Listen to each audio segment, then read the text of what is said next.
अन्य समाचारों पर नजर करिए तो वलसाडમાં सरकारी नौकरी આપવાના બહાને લાખોની છેતરપિંડીનો એક કિસ્સો સામે આવ્યો છે। ભગીરથસિંહ ગોહિલ નામના એક યુવકે સોશિયલ મીડિયાના માધ્યમથી એક યુવતી સાથે મિત્રતા કરી હતી। પોતે પોલીસ ટ્રેનિંગ કરી રહ્યો હોવાનું અને મોટા અધિકારીઓ મોટા નેતાઓ સાથે ઓળખાણ હોવાનું જણાવી યુવતીને રૂપિયા 1 લાખમાં તલાટી કમ મંત્રીની નોકરી અપાવવાની લાલચ આપી હતી। આરોપીની વાતોમાં આવી યુવતીએ અલગ અલગ રીતે 2.10 લાખથી વધુ રૂપિયા આ યુવકને આપ્યા હતા। તલાટીની પરીક્ષા પૂરી થયા પછી પણ યુવતીનો નંબર નહીં લાગતા તેણે યુવક પાસે પૈસા પરત માંગતા તેણે માત્ર 45,000 રૂપિયા જ પરત કર્યા હતા। બાકીના પૈસા ન આપતા યુવતીએ પોલીસ ફરિયાદ નોંધાવી છે।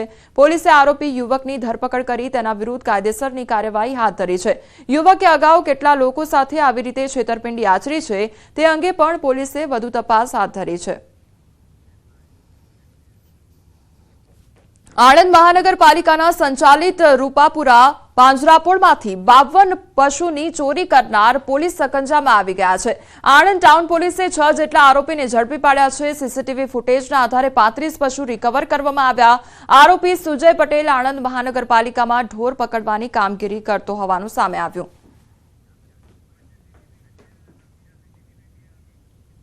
અમદાવાદમાં ફરી ભયાનક અકસ્માત સર્જાયો છે। શહેરના ચાંદખેડા વિસ્તારમાં આજે સવારે એક ગમખ્વાર અકસ્માત સર્જાયો છે।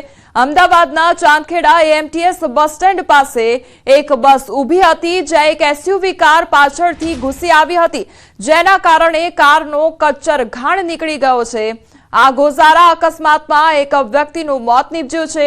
આ અકસ્માત બાદ બસ ડ્રાઈવર નજીકના પોલીસ સ્ટેશન પહોંચી ગયા હતા। આ અકસ્માત બાદ સ્થાનિક લોકોના ટોળે ટોળા ત્યાં આવી પહોંચ્યા હતા જેના કારણે રસ્તા પર ટ્રાફિકના દ્રશ્યો પણ સર્જાયા હતા। આ ગોઝારા અકસ્માત બાદ બસ ડ્રાઈવરે પોલીસને આપેલી માહિતી પ્રમાણે બસ ચાંદખેડા બસ સ્ટેન્ડ પર પ્રવાસી લેવા માટે ઊભી હતી ત્યારે પાછળથી સ્પીડમાં આવતી કારના ચાલકે ભૂલથી ઊભેલી બસને પાછળથી અથડાવી હતી। આ કારમાં બેસેલા પ્રવાસીઓને ગંભીર ઈજા પણ થઈ હતી અને અકસ્માત અંગેની જાણ થતાં સ્થાનિક પોલીસ અને ફાયરની ટીમ ઘટનાસ્થળે પહોંચીને આગળની કાર્યવાહી હાથ ધરી છે। તો અમદાવાદની આ ઘટના ચાંદખેડા પાસેની કે જ્યાં એએમટીએસ બસ અને કાર વચ્ચે અકસ્માત સર્જાય છે। पहला बाइक ने टक्कर मारवामां आवे छे। आ बंने सीसीटीवी फूटेज सामे आव्या छे के ज्यां कार चालक द्वारा पहला बाइक ने टक्कर मारवामां आवे छे।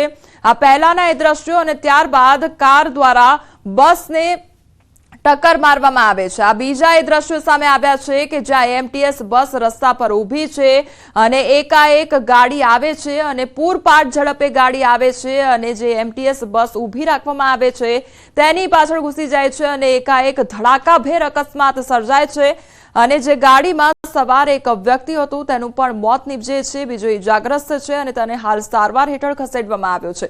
બીજી તરફ જે બસનો ડ્રાઈવર છે તે પોલીસ સ્ટેશન પહોંચી ગયો હતો અને તેના દ્વારા તમામ માહિતી આપવામાં આવી હતી।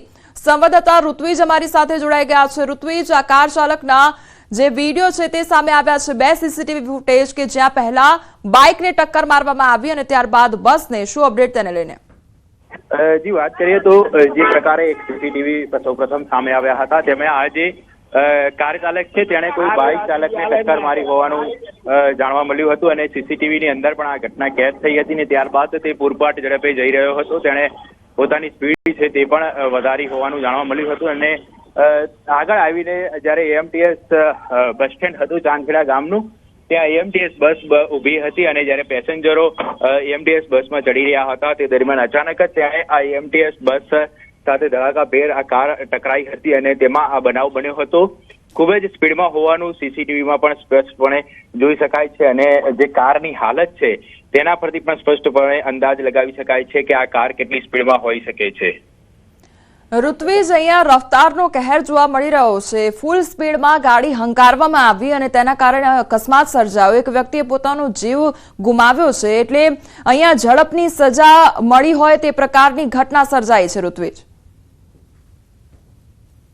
મામલે તપાસ કરવામાં આવી રહી છે. હકીકતમાં કારની સ્પીડ કેટલી હતી તે એક તપાસનો વિષય છે અને પોલીસ દ્વારા તેની પણ તપાસ કરવામાં આવશે, કારણ કે આ સમગ્ર મામલે FSL ની મદદ લેવામાં આવી છે અને FSL ની જે તપાસ બાદ હકીકતમાં જાણવા મળશે કે જે કારની સ્પીડ છે તે કેટલી સ્પીડમાં હતી, પરંતુ જે CCTV અને કારના જે દ્રશ્યો હતા તેના પરથી અંદાજ લગાવી શકાય છે, સ્પષ્ટપણે અંદાજ લગાવી શકાય છે કે કેટલી સ્પીડમાં હોય. જી ઋત્વિજ, સમગ્ર માહિતી બદલ આપનો આભાર.